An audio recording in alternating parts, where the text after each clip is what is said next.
time to get everyone introduced. The reason we're here together with our colleagues from the Senate Ag Committee is so that we can hear at the same time from the logging community and the impacts that the flooding and other weather events had over the summer and throughout the fall and maybe beyond. So I will allow the witnesses to provide their own testimony on that.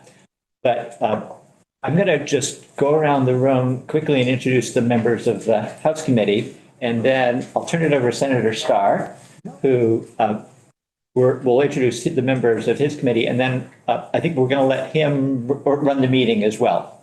So if there are questions that any of you have for the witness, you can ask Senator Starr, and I'm sure he'll be happy to give you permission to speak. So I'm David Durfee. I'm chair of the House Committee on Agriculture, Food Resiliency, and Forestry, and I represent the Bennington 3 District. Shaftesbury is my hometown. And let's just go around the table here for House Committee. All right, I'm Supercon. I'm vice chair of the House Ag Committee. I represent Windsor 4, the council partner, from Bridgewater.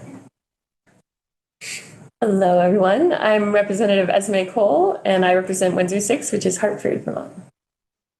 Good morning, John O'Brien, Windsor Orange 1. I represent Royalton in my hometown of Tunbridge. Mike Rice, represent the Bennington-Rutland District, Danby, Dorset, Landgrove, Mount Tabor, and Peru. I'm Josie Levitt, Grandal-Chittenden, which is all of Grandal County and a sliver of West Milton. David Templeman, Orleans 3, Barton, Brownington, and Westmore, and I'm from Brownington. Senator Charles Wilson from Caledonia 3, which is Linden, Sheffield, Wheelock, Sutton, and Newark. Representative Henry Pearl. I represent the towns of Danville, Peacham, and Cabot. Representative Jed Lipsky, represent Lamoille 1, town of Stowe. Rodney Graham, represent 3, which is Williamstown, Chelsea. And I'm Bobby Starr, senator from Orleans County, and I want to thank Dave and you folks for hosting this meeting. Our room is kind of a lot smaller than your room, and so we really appreciate that and glad to be here. And my committee is starting here on the right with Vice Chair. Brian Collomore, representing Rutland County, all 27 towns. Irene Renner, Chittenden North, Milton, Fairfax, Westford, and Essex, where I live. Rich Westman, and I represent the Lemoyle District. Brian Campion, Bennington County, particularly Shaftesbury and Dorset. So to get started this morning, this past summer, I had a call from my buddy Sam Lincoln, who wanted to meet and brought Dana along. They're in the process of setting up a new organization, I believe, called the Professional Logging Contractors of the Northeast. And Dana has worked putting that all together with the state of Maine. And so they wanted to meet and talk about setting that up and how we might proceed to try to help them.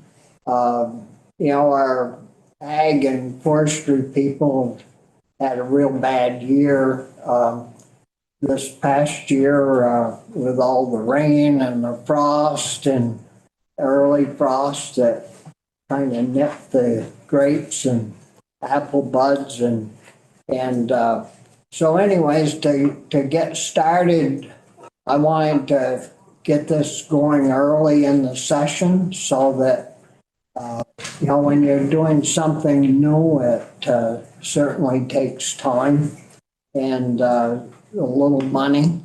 And we know, I think the House members have been probably told, like we have on the other side, that money's going to be a little tighter this year, but I want to make sure that we get our fair share. If there needs to be some some financing done here. One advantage that we have on the Senate side in regards to that is both Senator Westman and myself sit on the Appropriations Committee. And I'm sure you've all heard the tale that Bill Doyle used to say, if you didn't have a seat at the table, you were on the menu. Well, I spent a lot of years on the menu. And so anyways, it's again good to get here, and we'll get right down to business. And I'll introduce you, Sam. Then you can introduce your crew, and we can get right underway. So good to have you back, Sam. Sam, I don't know if some of you maybe know Sam. He was the deputy commissioner, I believe, of Forest and Parks, and we did quite a few good things while Sam was here, and has helped. Certainly, back then we helped the logging industry with their workers' comp and some of those things, and very excellent person to work with. And so welcome, Sam. Thank you, Senator Starr, for that generous introduction. And we did unprecedented things. We got a lot of things done that have been a challenge for years with your help and the committee's help. Thank you, Chairman Starr, Chairman Durfee, for coordinating this hearing to discuss the impacts of the weather on the forest economy, and to the respective committees for taking your time and giving us your attention today. For the record, my name is Sam Lincoln. I own a master logger certified mechanized timber harvesting business in Randolph Center. I am part of a multi-generational family that owns farm and forest land. Proud father of 2 sons, 17 and 20 years old, both starting their way with their own working lands businesses. I have worked on timber harvesting projects for over 50 individual landowners within 15 miles of my home in the past 25 years. Many of them repeat clients during that time, including 3 legislators, generated millions of dollars in revenue for them. In addition to our family's agricultural enterprise, I've conservatively estimated that I've spent well over 17,000 hours in a machine in the forests of Vermont, not including the time planning, coordinating, and managing timber harvests, attending training, and advocating for the sector as a volunteer. How do professional logging contractors perform their work? Planning and logistics. Timber harvesting requires preparation. That includes meeting with landowners, consulting foresters, regulatory foresters from our power plants, walking the site multiple times to observe conditions, map, plan, hang flagging, and doing everything we can to ensure a properly executed timber harvest will take place. Communicating with sawmills, log buyers, and brokers to understand up to the minute market conditions before calculating the potential income and expenses of the job to prepare a proper stumpage proposal. Talking with equipment and log haulers, quarry operators, dump truck drivers to get all the necessary equipment and supplies on site at just the right time, and then haul the forest products away to market. Preparing a closeout plan to be certain that when your harvest is swept out as you leave the job and your tracks are cleaned up, that the water quality is securely protected until the next harvest. Knocking on the doors of abutting neighbors to introduce yourself, explain the temporary disturbance, answer their questions, and put a face to the name on your sign next to the job at the roadside. As they say, a job well planned is half done. What have logging contractors been experiencing this year? Significantly fewer workable days. Business owners like me can manage those logistics I spoke about, but not the weather. Professional loggers depend on the additional requirement of suitable ground conditions, such as dry or frozen soil, to avoid soil and root damage or creating the potential for erosion, sedimentation in our streams. Unlike the controlled environments of factories or offices, we must adapt to the weather and manage around ground conditions to meet a large array of expectations. If those conditions are not suitable, we must shut down our operations, which immediately and directly impacts our finances relative to the frequency and duration of the unsuitable conditions. Well, the average Vermonter goes to work at a regular 9-to-5 job, accumulates about 240 work days in a year. The weather historically allows logging contractors 160 to 180 days of timber harvesting. This summer, when we returned to work after mud season, it started raining steadily. I was shut down on a job 2 weeks prior to the July 10th flood with unable to work. Conditions were just too wet. On a job that should have taken 3 weeks, after 9 weeks, we had produced the equivalent of 3 days production in normal conditions. I had to implement temporary closeout measures to protect the trails from erosion and move my equipment off the site to start a new job site where we had better but still limited operation. From the period between June 1st and October 1st of 2023, I worked 23 days. In the 6 weeks between Thanksgiving and New Year's, we worked 13 days due to continuous rain and above freezing temperatures. When we can work, production is low due to the need to lay down brush armoring or corduroy in the trails to distribute the weight of machines in wet areas and to protect from erosion. We frequently have to install temporary water bars in advance of these severe rain events that we've been having. We're spreading mulch for erosion control, installing culverts, bridges, creating diversion ditches, many other practices that we can to manage the extraordinary amount of water coming off the hills and out of the ground. The prolonged wet weather reduced our the low range of 160 days. In 2022, we only worked 121 days. 2023, we closed out the year at 104 days. This represents a 35% drop compared to a typical year. In fiscal year 2023, my timber harvesting revenue has decreased overall by 22%. And during the period of June 1st to October 1st, 82% loss of revenue. To stay afloat, I've used savings. I've done excavation work to repair roads for the town highway department, split firewood nights and weekends, and borrowed money from my line of credit. Why is our work important? Why would somebody keep doing this? While carrying out this work and managing for a host of important goals, including forest health, water quality, wildlife habitat management, Vermont's logging contractors are responsible for the production of two very important things. $27 million in stumpage revenue that we pass through to forest landowners for their timber that we harvest, and the creation of raw materials used in products that are essential for human existence. We learned during the pandemic that forest products from Vermont are transformed into medical supplies, food packaging, heat hospitals, schools, and homes, build temporary medical sites, bedding for livestock, and many other examples that we take for granted until just one day it's all exposed for being very vulnerable to uncontrollable forces. What we're asking for today, I communicated with the administration this summer, legislators, representatives of the federal delegation, nonprofit organizations that were raising money for flood relief to determine if anything could be done for our sector. Our damages have primarily been to business revenue, not physical damage to buildings, land, equipment, or crops, and therefore not eligible for any funds that have been distributed.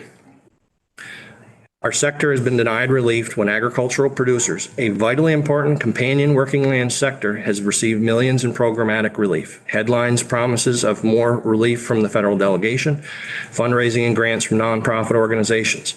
I do not dismiss or diminish the serious needs and impacts that so many Vermonters, not just ag producers, not just forestry, but so many Vermonters have experienced a lot. But our sector has been is not, I don't understand why our sector has not had any relief funds committed or adapted to fit our losses. I'm extremely reluctant to be here today to invest taxpayer dollars for my business, but I know my example is common and widespread across the state. Many businesses like mine are in jeopardy and many are already dispersing equipment. I respectfully request that you at least make our sector and revenue losses eligible for any additional relief programs and funds that are appropriated as soon as possible. Before stopping to take any questions, I will mention, as Senator Starr did, that our next witness, Dana Duran, is Executive Director of the Professional Logging Contractors of the Northeast, is here today to introduce himself and our new organization that Vermont loggers and log haulers are joining. The PLC's policy proposals were developed in direct response to the weather and economic situation that we're facing with the assistance of Representatives Lipsky and Sims. H624 was recently introduced, and we look forward to discussing that with you. Thank you. Thank you, Sam. Did you want to have Dana go next, or are you open for questions? I'll take questions if you'd like. Yeah, are there questions from any of the reps or senators? John? Sam, what's happening downstream then, since there are no raw materials coming to mills, et cetera? Are they all feeling this too?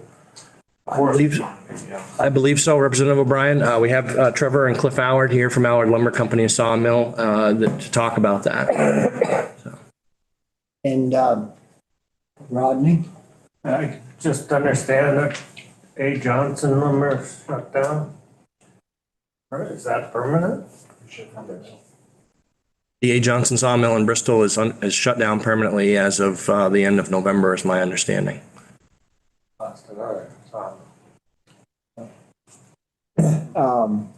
Sam, you folks in the timber industry, you weren't like the PP program that the feds had where you had lost labor help. You couldn't qualify for any of that federal money? During the pandemic or as the part of the flood?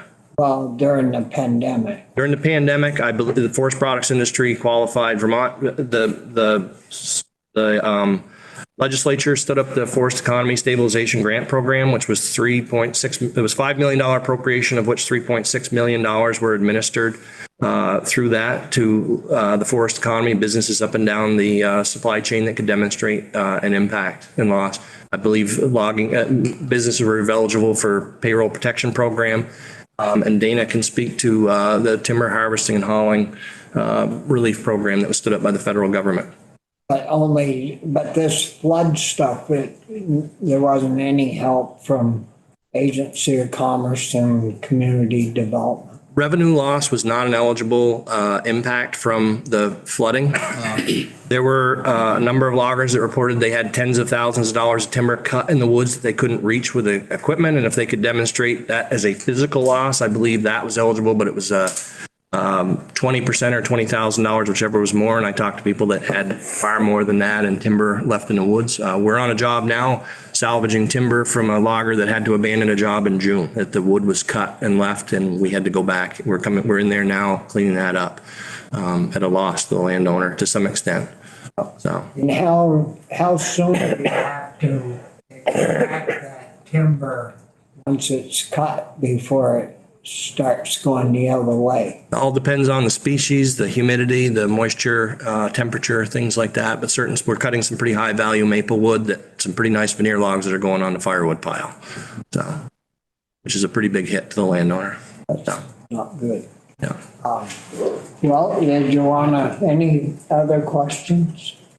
If not, you want to turn it over to Dana? Yes, thank you.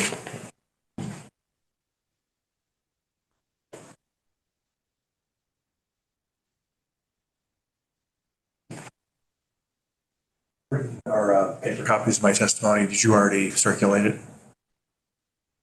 If you want, I can give these to you to circulate if you'd like. I circulated it digitally. Oh, you did? You folks want the paper copies? Sure.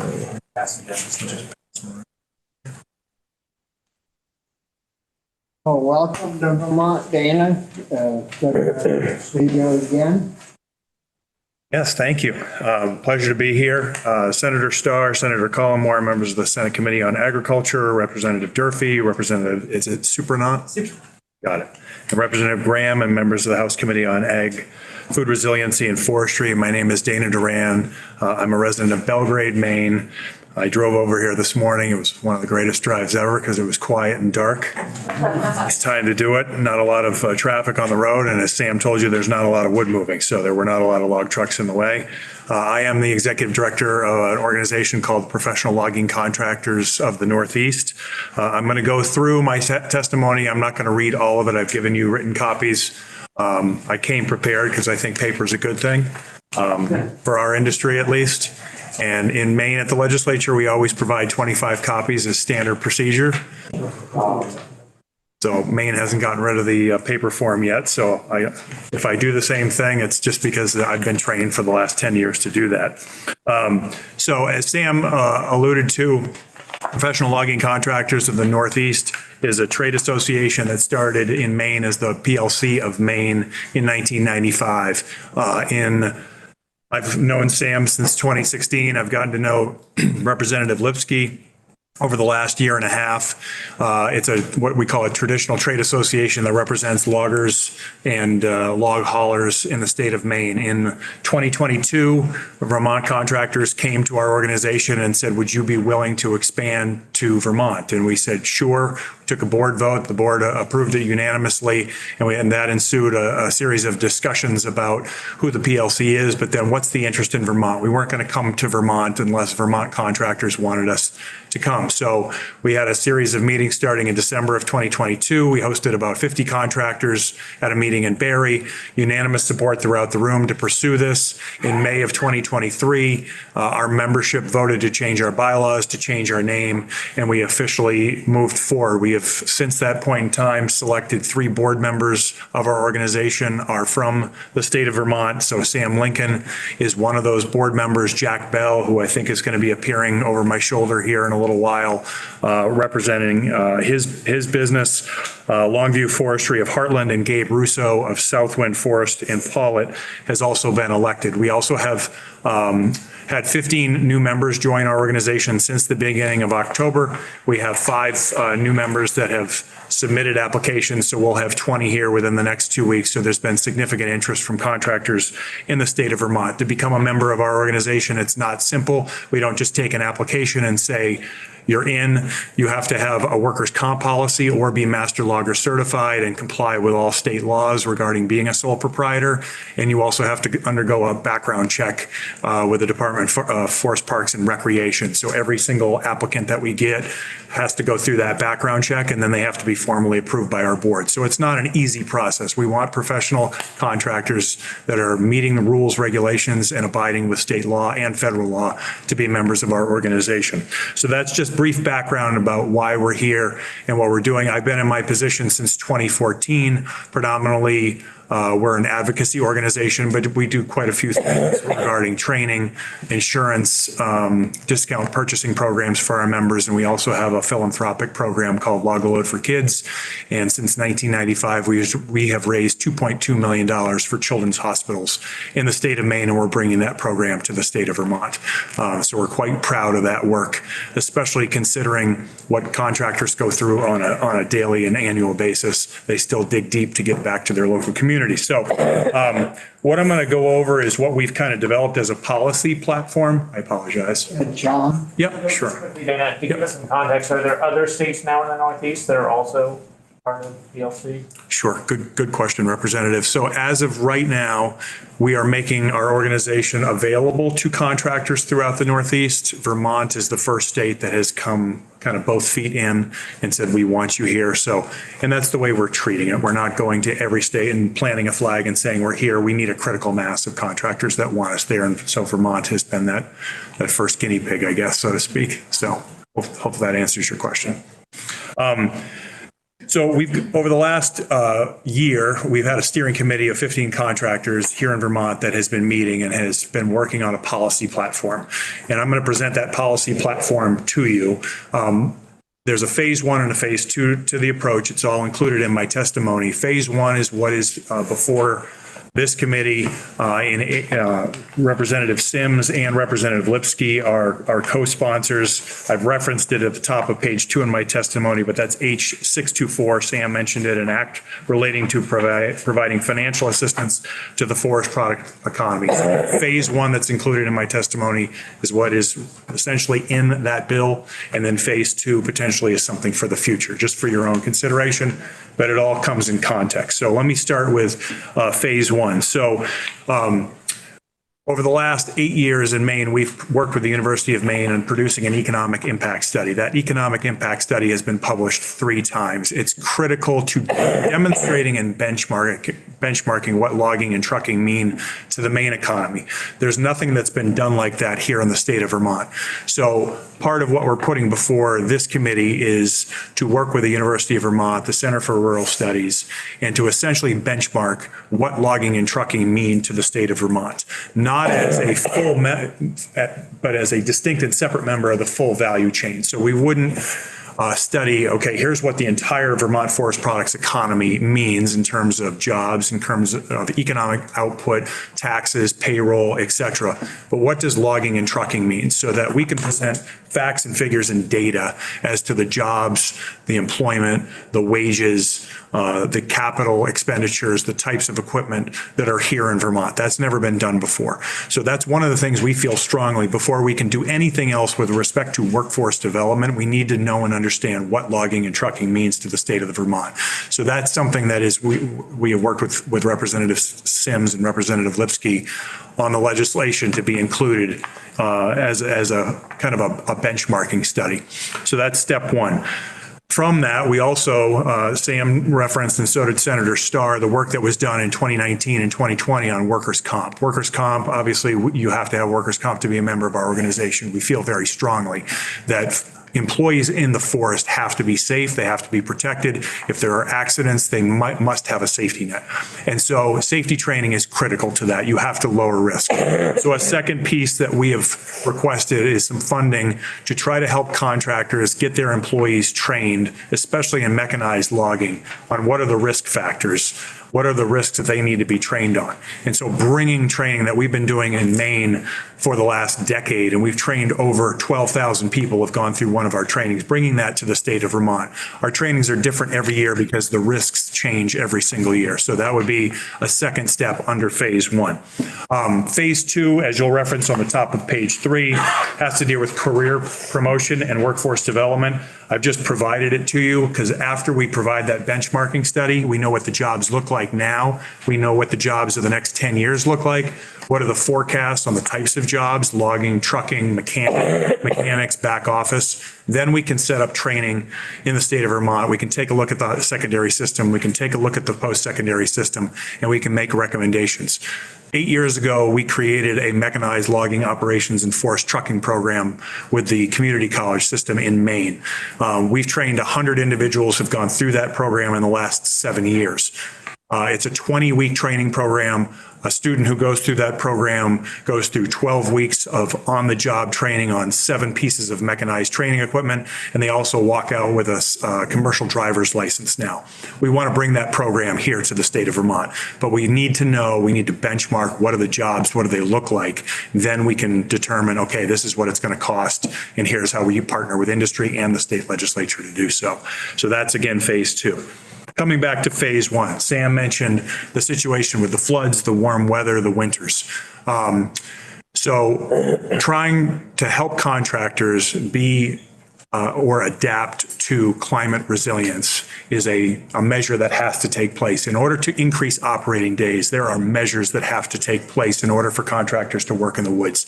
Those include sedimentation control, that includes skidder bridges, that includes, Sam mentioned, corduroying of trails, riprap, etc., so that you can prepare landings and prepare job sites with culverts so that in the case or in the event there is a large storm, contractors can continue to work. So in the state of New York, specifically in the New York City watershed, for the last 20 years, there's been a tremendous program that has actually paid contractors to implement those, essentially we're calling harvesting adaptation resilience procedures. And we would like to bring that to the state of Vermont so that in the event there's a large flood or is there a storm or there are winter conditions, contractors can remediate and continue to work. I think it is money that will be well spent, and every dollar that goes in will probably be essentially tripled or quadrupled because it'll continue to allow contractors to work, to pay their employees, to continue to buy equipment, and to keep that entire value chain running. So that's in our phase 1 idea. And lastly, which is also phase 1, which should have no impact upon the general fund here in the state of Vermont, is an idea that we're working on currently with the Department of Forest, Parks and Recreation and the Department of Environmental Conservation. And that is to use currently appropriated federal funds from US EPA. State of Vermont receives EPA Clean Water Revolving Loan money. 15 years ago in Maine, we used that money to create a revolving loan program for contractors to invest in new low ground pressure harvesting equipment so that they could reinvest in their businesses, but that they could positively impact watersheds. And so the idea is to essentially carve out some of those already appropriated funds and set up a revolving loan program so that contractors can invest in low ground pressure equipment that in many respects costs anywhere from $500,000 to $850,000. It's not cheap.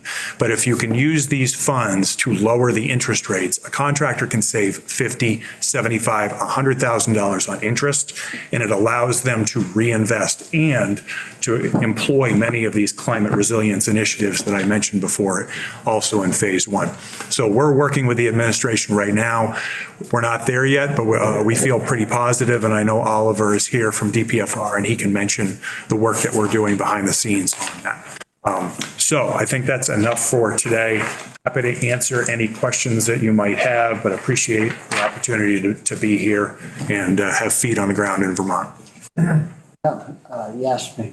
I just have a question for you about your request here that the PLC would like to see Vermont legislature invest in safety training. I'm curious, does the Maine legislature, how do they handle your training and how much does it cost? Yep. So very good question. So the training that takes place in Maine started back in 1992. That was almost, 32 years ago. So at that point in time, the legislature did invest in it to get it off the ground, to help encourage contractors to lower the burden and basically allow them to comply with their workers' comp statute, which quite frankly is exactly what Vermont adopted in 2019. So this is a way to kickstart it. It's not meant to be long-term funding request year after year after year. It's really meant to be a bridge. And so effectively what Vermont would be doing is the same thing that Maine did 30 years ago. And what would the dollar cost be to that, do you think? We've estimated about $100,000. Oh, okay. Yep. Annually. Are you able to estimate at all if the adaptation and resilience practices were in place that you're talking about, what the days that Sam was giving us in terms of days worked this year, what that would look like? That's what that would look like in a year like this with so much rain and flooding and then winter conditions. Yeah, very good question, Representative Rice. I mean, I couldn't give you a data point specifically to say if X was done, here's the Y increase in days on the ground. That's probably a question better served to Sam, knowing the variable ground conditions. But I think it would be safe to assume that you could see a 25 to 30% increase in the number of days worked, just simply by employing some of those techniques, putting more gravel in a landing, putting a culvert in, bridges, et cetera. I mean, these are things that cost contractors money. And if they can't work, remember, logging is a cash-based business. If you don't deliver wood across a scale, you don't get paid. So if you can't work, there's no revenue coming in. So if you can employ some of these measures, it allows them to work, it allows wood to get loaded on a truck, and it allows that to get to Allard Lumber and then payments to be made. But unless you can do that, money just stops flowing. Dave? Just a real simple question on the economic impact study you mentioned. So it just says here, professional logging and trucking. I'm assuming trucking is specific to the logging industry, not trucking in general. Correct. Yes. Yep. Good. Brian? Thank you, Mr. Chair. So Dan, it's good to see you again.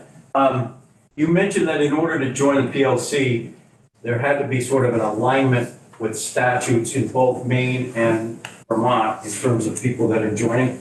How different are the laws in Maine from what we have here? And if you could just talk about that for a second. Sure.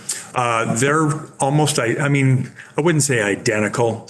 In terms of workers' comp statute, it is quite consistent. The sole proprietor situation in Vermont is a little bit different. In Maine, you actually have to get a statement of self-determination from the Maine Department of Labor in order to show that you're a sole proprietor and exempt from workers' comp. Vermont, you don't have to do that.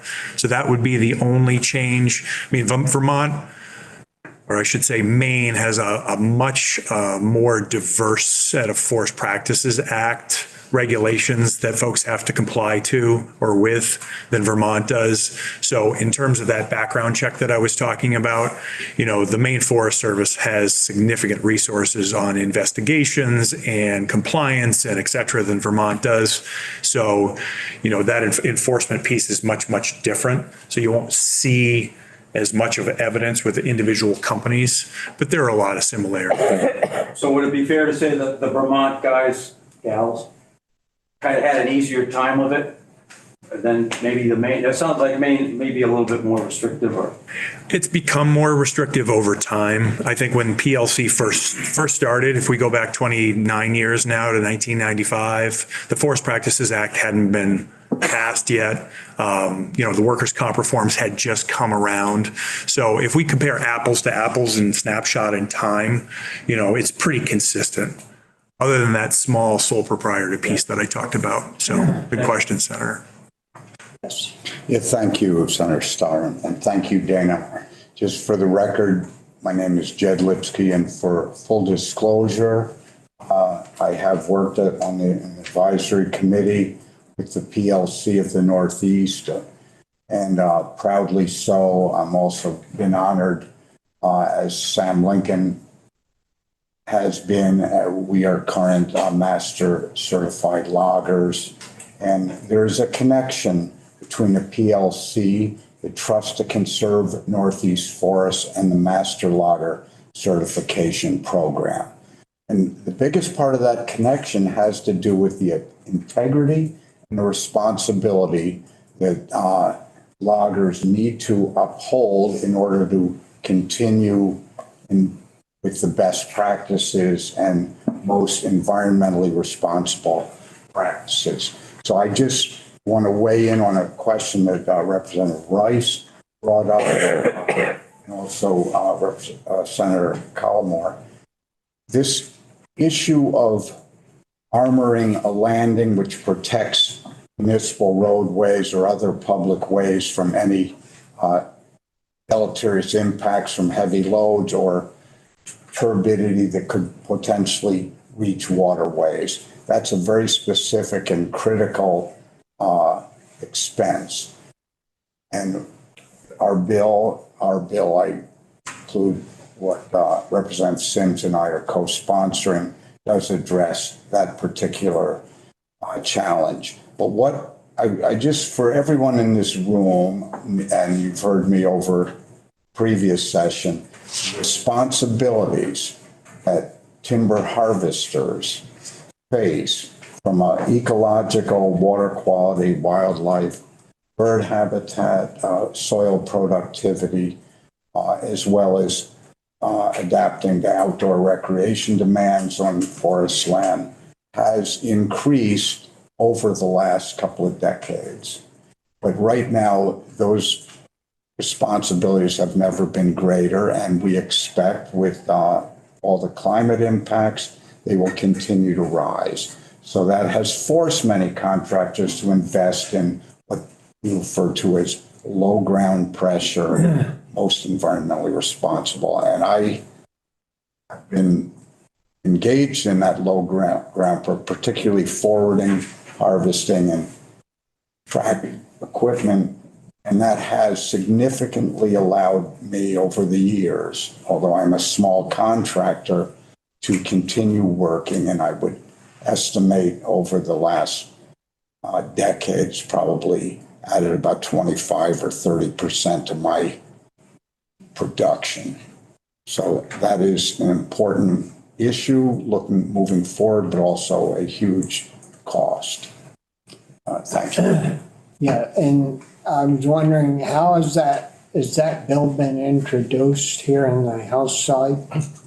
It's on our wall. Oh, so you have it? Yeah, it's right up. Yeah, good. Right up there, I believe. Yeah. Yeah, John? Dana, how have the other state governments responded to this loss of revenue crisis that's going on? Yeah, it's interesting you bring that up. So So a couple things. I know the committee had asked Sam about federal assistance in the past. So back during the pandemic, you obviously had the PPP. We worked very hard with our national organization to get a program, essentially a one-time program to deal with revenue loss called the Pandemic Assistance for Timber Harvesters and Haulers. Very successful program. It was a nationwide program in 2021. Since that moment in time, there's been no other funding source to assist. So Vermont went through this summer, and we painstakingly discovered that there were no programs available, federal or state. Maine just had a big storm December 18th. So Monday, I'm meeting with Secretary Vilsack from USDA is coming to Portland with Congresswoman Pingree, and I'm meeting with him. We've just surveyed the Maine members over the last 3 weeks to find out what their income loss looks like. Looks like they have lost somewhere between $3 and $5 million. I'll have the final results at 5 o'clock today when the results are due. But that's something we're going to bring to our governor in Maine, as well as to Secretary Vilsack, to see what can be done. So I don't have an answer on that. What I will say is that the same things that we're presenting to this committee with respect to forward-thinking climate resilience measures, equipment investments, are the same measures we're promoting in the state of Maine, because these things have to happen. And I guess bringing it to a close, we're not trying to say replace income and wages. What we're trying to do is to look at what can we do to get folks to work so that they continue to produce, to make revenue, to pay their employees. We don't want to lean on the government and say, please bail us out every time this happens. That's not where we want to go. We don't want to promote that, but we want to get folks to work. And that's the bottom line. I'd rather do that all day long than ask for a handout. So, yeah.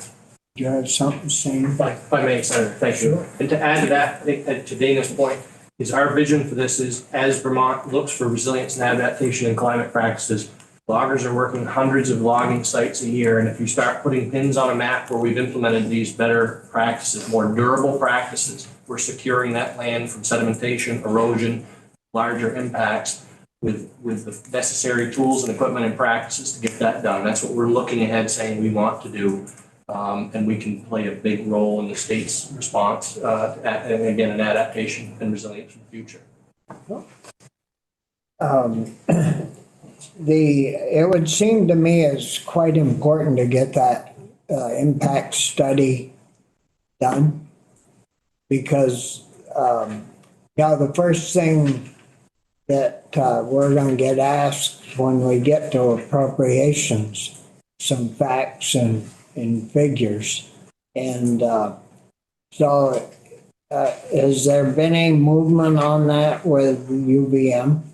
So we've had some really good discussions with both UVM and the Center for Rural Studies. UVM didn't feel like it had the resources within the forestry department because they don't have a forest economist on staff. But the Center for Rural Studies, we just had a discussion 2 weeks ago. They actually just got back to Sam and I on Wednesday, and they felt confident that they had the person power and the access to the software to assist.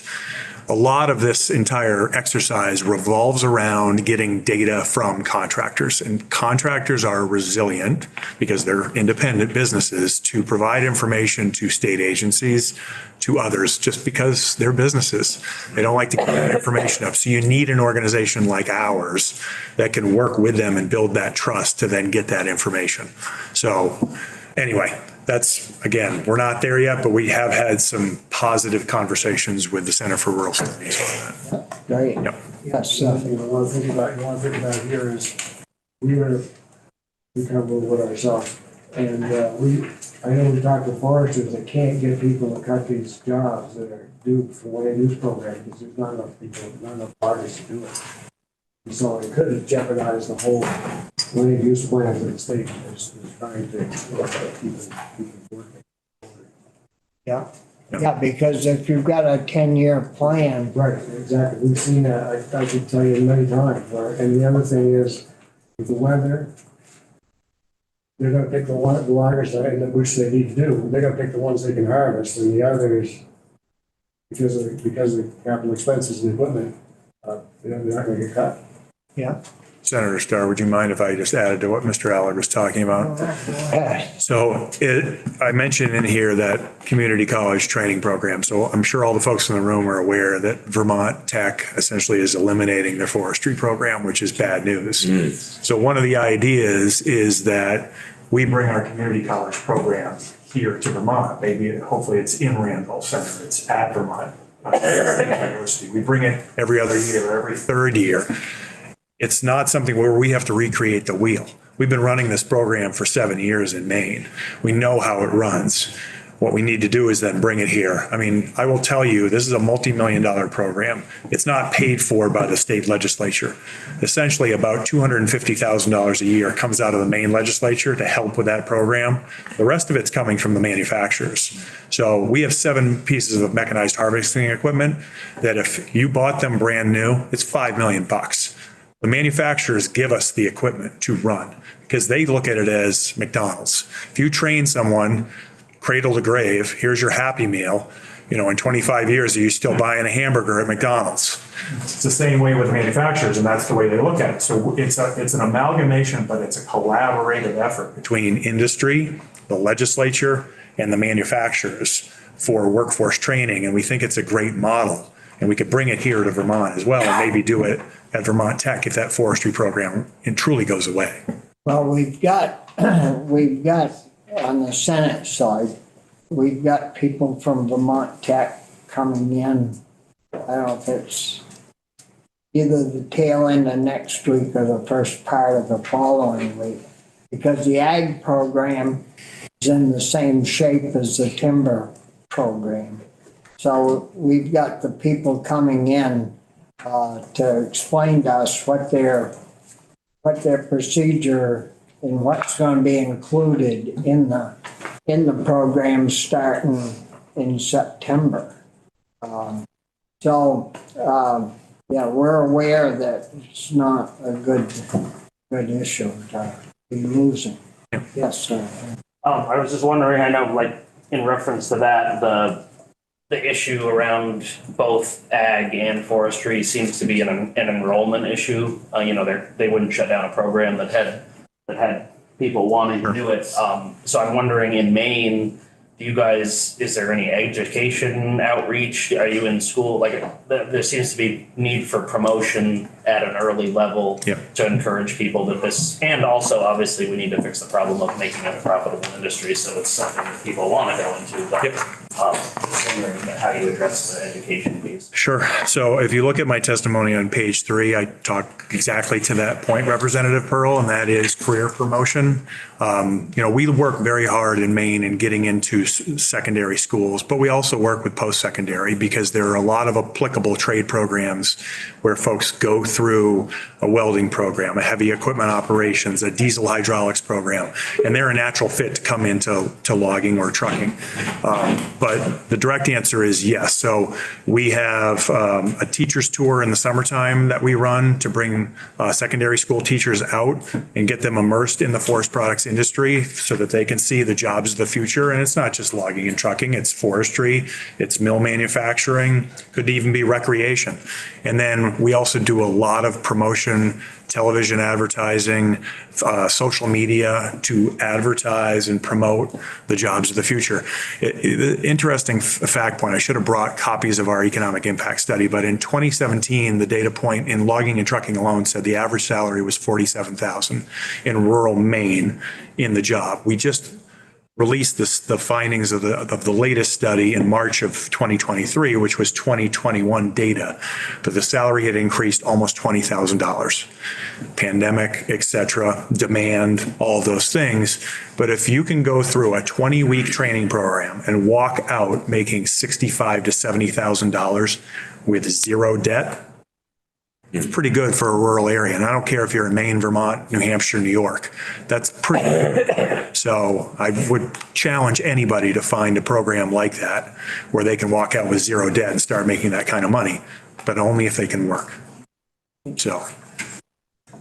Other questions?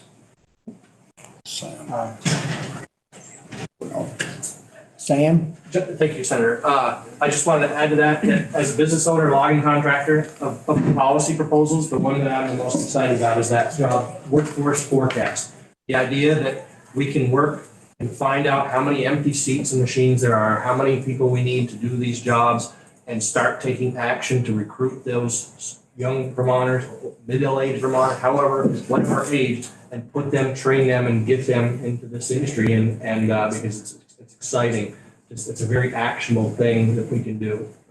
So I'm really supportive of that. So, does the study program, are they all set to go, or do they need any direction from us, or up at UVM, the rural studies? Is that rolling? It's going to take funding, Senator Starr. So I think, included, we put a estimate into Representative Lipsky and Representative Sims' bill of about $100,000 to get that done. We're going to get that done sometime in 2024. That's in the bill? Yes. That's in your bill? It is. And I would add a comment that we have interacted with Commissioner Fitzko with FPR. And they also have a lot to contribute, and some data, not complete range of data, and a vital interest in seeing that study happen. As a number of witnesses have said, that's critical importance, in particularly you, Senator Starr. So there is a collaboration with FPR. And I'll speak to that in my remarks. Sure. I believe Mr. Bell is next in order. Oh, we got one up on the screen. He's up there. Jack Bell. Jack, can you hear us, Jack? I can. Can you hear me? Sure, yeah. Welcome to the process.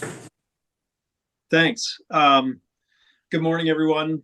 Thanks for the opportunity to speak with you all. I'm sorry I'm not there in person, but the good news is that it's one of the very first kind of good weather logging days out there that we've had in a very long time. So I'm not logging right now, but it's very busy here today, and I'm grateful to Sam and Jed for getting there in person, because I'm sure that's a big sacrifice to not be in the woods this morning working with how it's been. As I said, my name is Jack Bell. I live in Putney, Vermont. I co-founded a business called Longview Forest in the year 1999. So we're in our 25th year of business. We're based in Westminster and Heartland, Vermont, over in the Connecticut River Valley. We have today 37 employees, 13 of whom are employee owners of the company. We started as a small logging only business, but we've grown and diversified over the years. And right now, of our employees, about half are working directly in logging and logging related activities every day. A quarter are in forestry consulting and related services, invasive plant control, other things. And the other quarter are in our most recent new activities, forestry equipment sales, as well as some administrative staff. I'm also one of 3 Vermont board members with the PLC of the Northeast. Sam recruited me to get involved with that organization a year or so ago, and been really excited and impressed with it as an opportunity for Vermont logging businesses.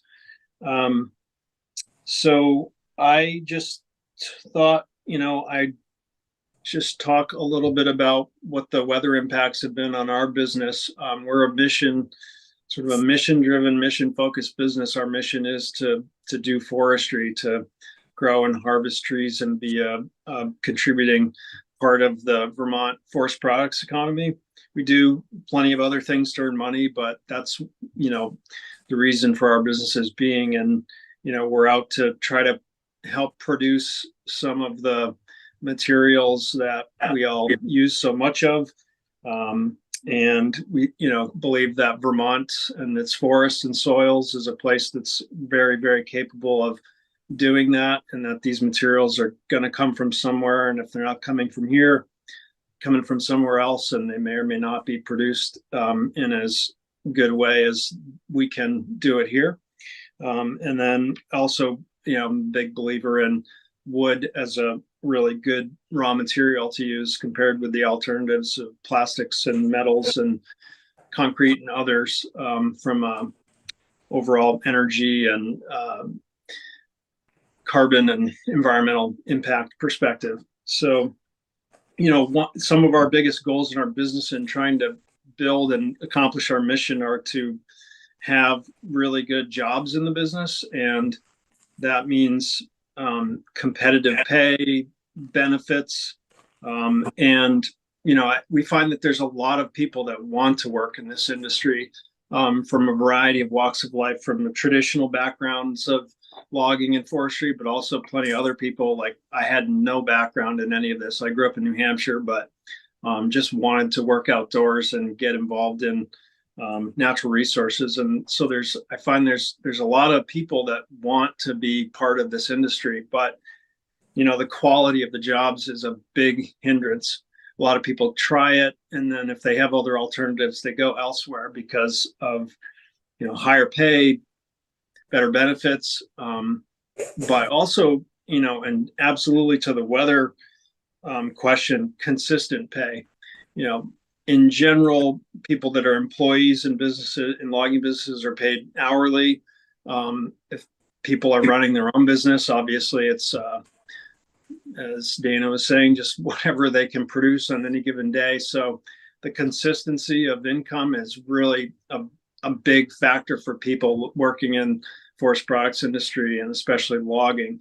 You can imagine that, like pretty much every time it rains, if you're a logger, you are lying in bed with dread for whether or not you'll be able to work in the morning. And they're probably out there, but I don't know what other types of work are like that, where you have an awareness of the weather overnight and into the morning, and that's going to affect whether or not you can earn a paycheck the next day. It is a bad feeling any times, but especially in these times when we have had so much terrible weather. Thinking of, just what my experience has been, prior to the last few years, Irene was the signature weather event for us in our business's history, because I remember when that happened in 2011, we had pretty much a total stop of our operations for something like a month. As we all know who were here for that, just so disruptive. Roads disappeared. We just had a complete total stop of operations, and we never had that before. But that was really only about a month long, and in the scheme of things, it was dramatic, but it fell within the range of what we're used to. We have a month or two of spring mud season and slow times in the fall, so it still felt sort of within the range of something like normal. But then, I'd say these last, 2020 through today, the last 3-4 years have been incredibly different. The pandemic, there was the shutdown from the pandemic that was such a panic with everything freezing up. And in the forest products industry, there was just a total concern of everything being stopped. And that luckily was short-lived. And we wondered in the spring of 2020 whether we'd be able to work it all that summer. But after a brief period, we went back to work, and as it turned out, it was a pretty good time for the logging business really through 2020. Decent weather, markets came back, And then, we were able, somebody asked earlier about the PPP program, and, our business, we did tap into that. We did pay employees to be at home for periods of time when the business was shut down. A whole bunch of people that have worked in the logging business for a long time here said it was that is the only spring where they ever didn't have financial stress, because we had PPP funds and we were paying people based on their average pay right through spring 2020. And that stood out as the only spring for a bunch of our logging staff where they didn't have financial stress because they had a steady paycheck.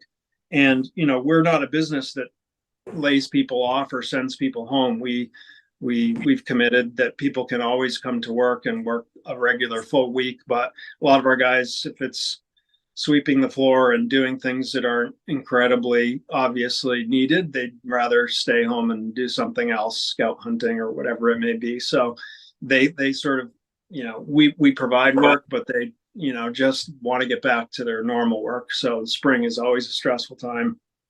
2021, we had down here in southern Vermont, over 30 inches of rain in the month of July.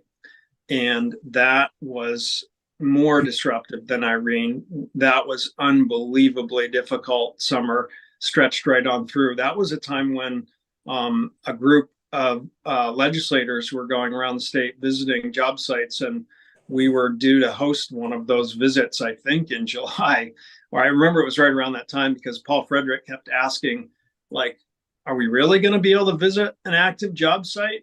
Because he knew what the weather was. And we had an active job site, and the guys on the job were saying, do we really want to have people come and visit? It's pretty ugly out here. And I appreciated where they were coming from because it wasn't our favorite type of work to be doing with the mud that was happening. But, my answer was no, that's absolutely what people need to see, is come see what we're dealing with and what we're struggling with, because that is something we face all of the time. Is what do we do? Do we not have work for people to do? Do we, as has been being discussed, do we spend more money on gravel, excavator time? What do we do? And we're facing that all the time, more and more and more. And 2021 was, before this year, definitely the worst stretch we'd had. But that turned around, and 2022 was really very good weather, June through October, fabulous weather. But now, since November 2022, it's been terrible. It's 14, 15 months continuous of absolutely terrible logging weather. We have been logging, but it's been pretty much, last winter never really froze. It was a terrible and short winter for logging. And, we never really came out of spring and got any good weather before this summer's rain started. And it really continues. I mean, it's been wet, obviously, and mild through December. And so we've had, one of the guys was around the shop this morning and he said it's the longest in 10 years. It's the longest stretch he's had of being out of the woods, a month and a half since he was logging. And that's a guy that logs every day all year round for us. But he's been here at the shop, working on equipment and doing whatever he can to keep busy. So that has been difficult. Our business's logging production, it peaked in the year 2020 at 22,000 cords. In 2021, our logging production dropped to 14,000 cords. In 2022, it was 12,000 cords. This year, we're 8 months into our fiscal year. So we produced 6,000 cords. So we produced 1/3, less than 1/3 of what we produced in a full year 3 years ago. Some of that is that we are not trying to produce as much wood. We've diversified away from logging. We're doing a lot more land clearing, which is kind of the opposite of what our mission is. But we get paid to clear land. We're doing a lot of excavation work that, again, is not what our mission is, but we, like many other loggers, just have to do whatever we can to pay ourselves and keep the business going. So we've shifted significantly away from timber harvesting and logging work to other things, related things that we can do. We don't really want to do that, but we've had to. Until this year, we had pretty much maintained our business revenues on balance through that shift to services. But this year, our revenues are at about 65% of budget. Because even with the shift to services, there's so many days when we can't work or it's hard to work. And our costs are up by 30%. I didn't have enough time to look at everything I wanted to, but I did look. We have spent $72,000 in the last 3 years on mats, wooden mats, and bridge panels. And those are used. Those are cheap used ones at $50 to $100 a piece. So that's about $25,000 a year. And before I looked back, and before 2019, I didn't find any records of us spending any money on wooden mats. But I was going to, but I didn't have time to look at gravel. I was also going to look at the number of excavator and bulldozer hours in the business, because without looking, I know that our spending on stone and gravel and our spending on excavator and bulldozer hours that no one pays us for because it's just part of logging work, all those things have increased similarly. So I figure we've had about $25,000 a year of wooden mat expense. We can use those 1 to 3 times, laying them down on the ground to protect sections of truck road or landing or skid roads that we're using. We can use them 1 to 3 times, and then they're trashed and we have to dispose of them. I figure the cost of the mats is probably a third of the total cost of dealing with them, because we have to pay to haul them back and forth in between job sites. So if we probably have somewhere in the range of $2,500 of added trucking expense to just move them between job sites, because we usually need multiple truckloads of these things to cover any ground area. And then of course we have to install them. We need equipment on site to place them on the ground, do some minor excavation, set them onto the ground, and then remove them. And then we have to dispose of them as well. We have to haul them back to one of our sites, and usually we burn them eventually, because they're just sort of all beaten up and they're not something you can leave behind on people's properties.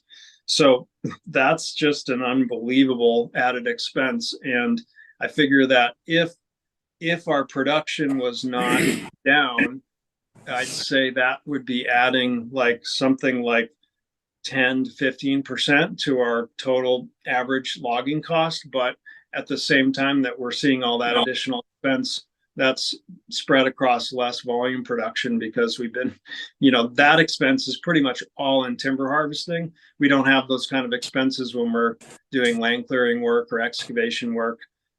So I didn't have time, but it's a very, very significant increase to our logging costs. So those are some sad anecdotes, but that's kind of what we've been experiencing. I love the proposals that have been put together here, and we would absolutely benefit from and try to take advantage of any assistance, cost share sorts of funding around this kind of work to protect soils and allow logging work to happen. It would benefit water quality, it would help get people to work. It would be a big help for us in trying to continue to pursue our mission and contribute to the forest products economy in Vermont. Well, thank you, Jack, for your testimony and the time you've given us in regards to this. Are there any questions from the committee members? No? Thanks, Jack, and you can stay on if you've got time, and now, would you like to say a few words? I'd love to, Chair. I know I'm fifth, and there's Mr. Allard is on the agenda before me, so I want to respect that. We still got one over here. I think Trevor's. Trevor? Are you okay for time? Well, what time will that be? 11:30.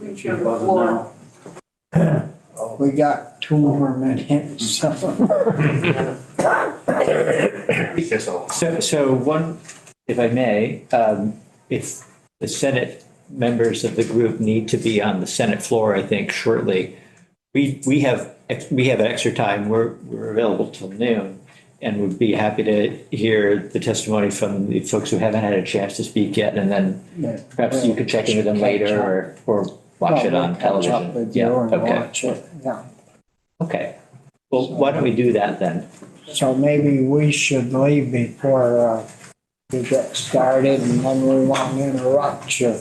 But before we leave, I want to again thank all of you folks for coming. And I think probably most of us have some forest industry in our district.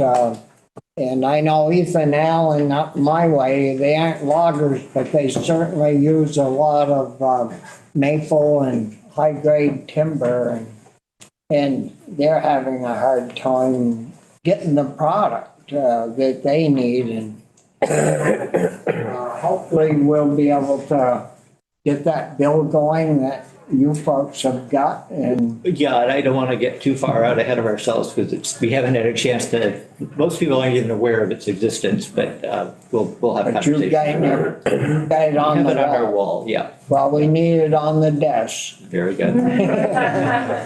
Thank you. Thank you, buddy. Good to see you, Sam.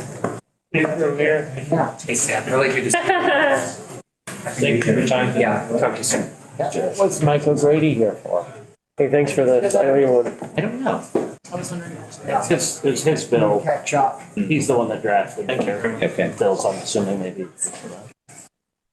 So let's all just pause for a second.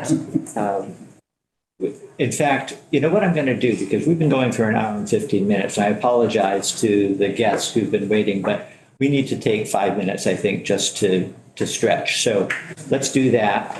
Are you all okay with that, Trevor? I'm not sure which is which. I'm Trevor, he's cool. Okay, good. Well, just I want to give the committee 5 minutes to stand up and stretch. So.